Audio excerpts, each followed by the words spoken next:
one thing you did just point out there is is all of these accusations that there's some sort of genocide being perpetrated against these protected classes, like minorities in America or transgender people, gender identity folks or whatever. But where the real issue is with women, are women in sports, women in prisons, women in sensitive areas like locker rooms and bathrooms. We are seeing this over and over and over again, where people in positions of power are not taking this stuff seriously. So thank God we have someone like Representative Barbara Ehardt, who's pushing through a bill right now. It passed the Senate. It had its hearing it passed the House and it had its hearing in the Senate. Here's Representative Ehardt presenting House Bill 264 and some of what it does. Are going to ask that this also be sent to the 14th Amendment or 14th Order, as the Sheriff's Association has met with both the chairman and myself and have asked for some language that adds a little more clarification. Having said that, before you, we have a piece of legislation that is following in the steps that Idaho has already taken great efforts to go, and that would be in ensuring the safety and the privacy and the dignity of our women. This one happens to encompass 3 areas. That would be our women's prisons, and I think it's important to note that according to our director, we have 75 confirmed cases of gender dysphoria. So it would be in our women's prisons, our juvenile detention centers, domestic violence centers, and of course at the university level in particularly targeting our university dorm rooms so that a biological female doesn't find out when she goes to school and she's in her dorm rooms and she has to call mom and dad and say, my roommate is male. That's not fair. I mean, there's so many different scenarios that are completely real. They're actually happening. We broke earlier this year. I had a parent reach out and say, or a relative reach out and say that their daughter in high school got roomed with a transgender boy, or whatever you want to call it, a boy who thinks he's a girl, on an overnight trip for band or sports or something like that. So these things do happen, and people, these young women could be put at grave risk. Yeah, go ahead, Brian. I was just going to say it's the for the men who mentally ill men who think that they're women and demand society pretend that they're women, the existence of real women is offensive to them, and they want to try and break down those differences and barriers, and that includes being able to traipse into the women's restroom or use a women's locker room, and a lot of the testimony that came up this morning, I was watching part of the hearing, it was exactly that, trying to turn around and say, no, I'm the victim because you won't let me go in and pretend to be a woman in the woman's room. Yeah, are these folks the most misogynistic people ever? Oh, sure. Yeah, trans women, right? Is that what we'd call them? Men who want to be women, they call themselves transgender women. Transgender women are the epitome. It's like the pinnacle of misogyny. That's where they are. There's something there. There's some messaging there that we can craft, I think. Okay, well, Thad Butterworth testified. I believe he's chairman of the Ada County GOP, isn't he? And he showed up to testify with some real-world examples, and one that you may be familiar with. Mr. Chairman, members of the committee, my name is Thad Butterworth. I am the Ada County Republican chair, and I am representing them today. I am here to urge you to vote for House Bill 264. One of the things that has been called into question is there an actual threat here? And I would just like to remind this committee of a couple of instances. One happened just a few years ago in Loudoun County, Virginia, where a female student was assaulted by a transgender student who was in the wrong biological bathroom. It resulted in a $30 million lawsuit to the district. It also, in several political publications and others, it was called out as a major failure of that school district to protect their students. The information has already been brought up about the prisons as well. The statistics on how many female prisoners are assaulted by transgender prisoners is pretty stunning. But even here locally, we've had an issue with this just recently, where a local school district had a biological male in a female locker room and was caught self-pleasuring, and this was traumatizing to several of the students. I think we need to have good and reasonable protection for women, especially in female spaces. So I would urge you to vote yes on H264. All right, Brian, you love to see men standing up there defending women. Did he might have just broken anything. The story we reported happened in the restroom, and he said locker room. Is there a new story? I'm not aware. Maybe it's conflating.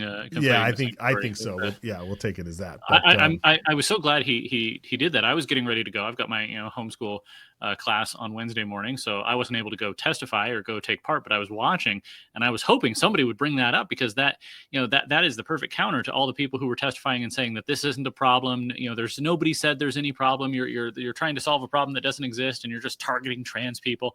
No, there is a problem, and you guys just won't admit it because it goes against your ideology. Yeah. And Ehardt opened up by saying we've already had legislation to take care of this in other areas, and well, newsflash, that legislation, even though it's now sitting in a courtroom, we still have the problem. So the problems it's just going to get worse and worse and worse.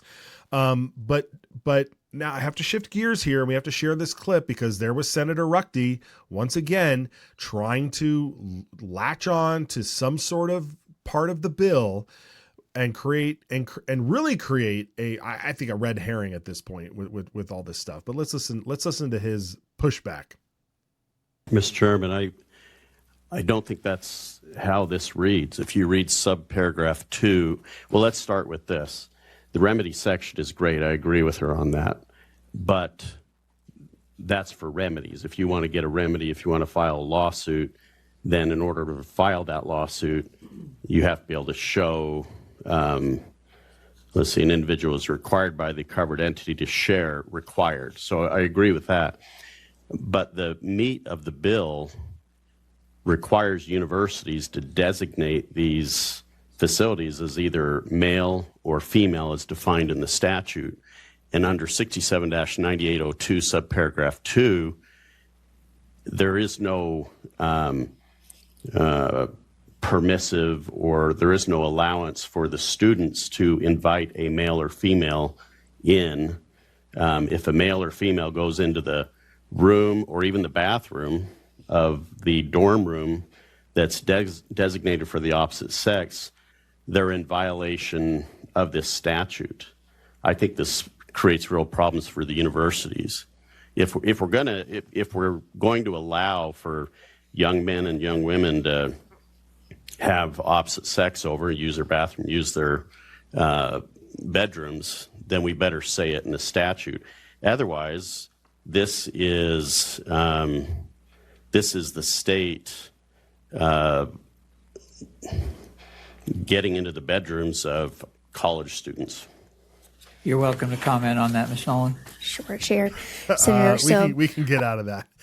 I mean, come on, Brian. Are you serious? I'm starting to wonder about Senator Ruchte here. He's worried that this law will prevent college students from sleeping with each other. The other day, he was worried about what a law would do to sex toy shops. It's and yet he's the one who's concerned about the government getting into people's bedrooms. It's going everywhere else. And that's the whole problem. That's the whole problem. And that's the state of the Democrat Party today. I mean, it is not the Democrat Party of even the chief, well, I don't have to go down that road, but even of the Clinton era, of the Bill Clinton era. Yeah, right? I had a tweet this morning said that the JFK files are all in the news right now. So I said if you went back and told JFK what his party would be doing in 2025, that their top priority would be ensuring that men could use women's restrooms, his head would explode. Yeah, I thought that's where you're headed. He just shot himself. Exactly. Like it's incredible where they are. And here's the thing. They just go along with it. They go along with it. And I don't know, like if you were to sit, do I head down to Pocatello and say, hey, Ruchte, let's go get a steak dinner? Like, tell me what do you actually believe?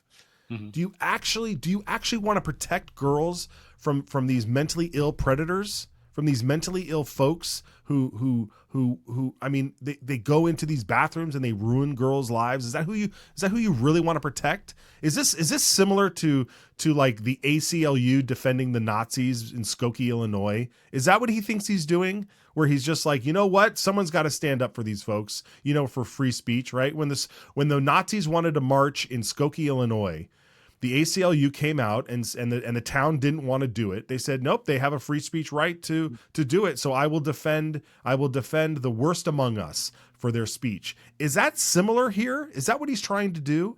I don't Democrats? think so.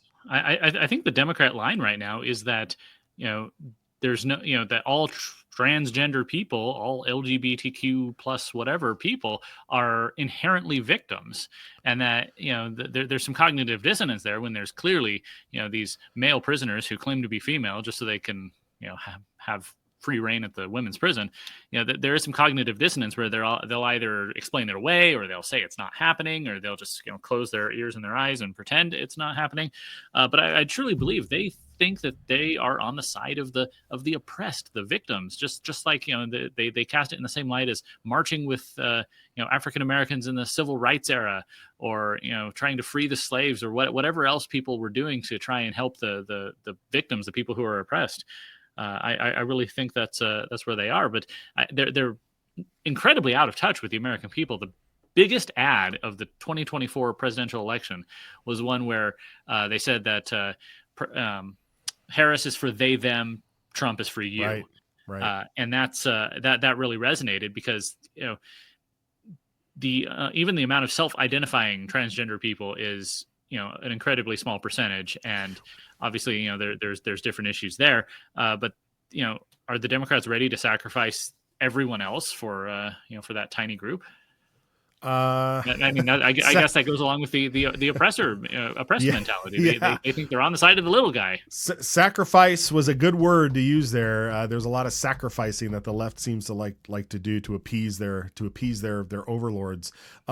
Did I hear that right? Ehardt said that there were 75 men currently in the women's prison system that are gender dysphoria. She said something like 75. And maybe they're in the men's prison trying to get into the women's prison, but there were 75 people on record. That is a heck of a lot of people. 75 men who are claiming to be women and want to be put in women's prison. Well, there's a word, I probably won't pronounce it right, but there's a word that they don't talk about, autogynephilia. Men who are aroused by the thought of being women. Yeah. And that's probably what we're seeing there. Didn't she also say that a lot of the folks who are put in the women's prison by claiming to be transgender are already convicted of sexual crimes? Yes. I mean, that should be a big red flag right there. Exactly. Yet we have people in these positions of power in our correction system, judges. I mean, who knows? But like, the fact that we have to have this bill is such a symptom that we are a sick society. Even here in Ruby Red, Idaho, folks, you can't escape it. So we encourage you to keep watching this program, keep following Brian and all of his great work. Brian, where can people follow you and keep tabs on your work? GemStateChronicle.com did a big article yesterday about the administrative state and administrative rules, trying to move those into statute. It's a big effort. Also at Gem State Brian on X.